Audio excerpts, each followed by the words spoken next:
Sometimes the sky does not need a monster wedge tornado to ruin a town. Sometimes all it needs is one storm that arrives fast, wreckages through homes, and leaves people staring at streets they barely recognize. That is what happened in Lena, Illinois, on April 17, 2026.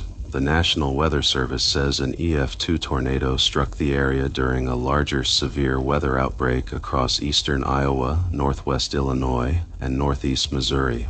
That same event also brought widespread wind gusts between 60 and 80 miles per hour, isolated winds up to 80 to 100 miles per hour, large hail up to teacup size, and several tornadoes across the region. But in Lena, the tornado became the part people would remember most. And that is what makes this story feel so unsettling, because to a lot of people, an EF2 does not sound like the kind of tornado that should leave behind a scene that looks half unreal.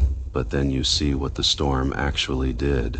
The National Weather Service says many homes and outbuildings were damaged, trees were uprooted, and power lines were torn down in Lena. This was not some harmless spin-up over open fields. This was a tornado that reached into a real town and started taking pieces of it apart.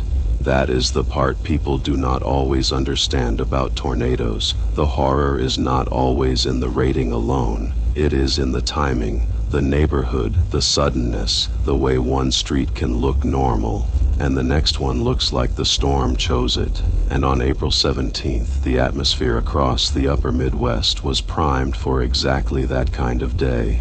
The National Weather Service says numerous severe storms developed that afternoon and evening, and in central and north-central Wisconsin, another office described the event as an intense, severe weather outbreak triggered by a surface low and cold front drawing unusually high moisture northward for April. In other words, this was not just one random storm. The whole region had become loaded. That is what gives the story its darker edge. Because before towns like Lena got hit, the atmosphere had already started changing over a huge area. The moisture was there, the instability was there, the wind was there, and once storms formed, they did what organized spring supercells do best. They found the weak spots, they found the towns, and they turned an afternoon into damage, debris, and power outages.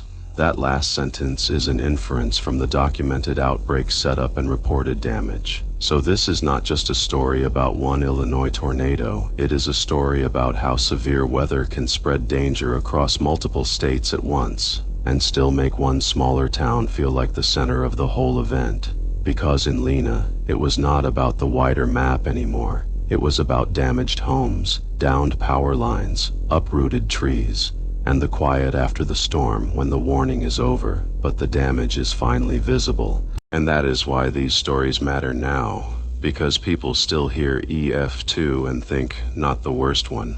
But tell that to the people standing in front of a damaged house. Tell that to the families staring at a splintered outbuilding. Tell that to a town where the power lines are down and the trees are lying across the road. Tornadoes do not have to be the biggest on record to change a place. They just have to hit it.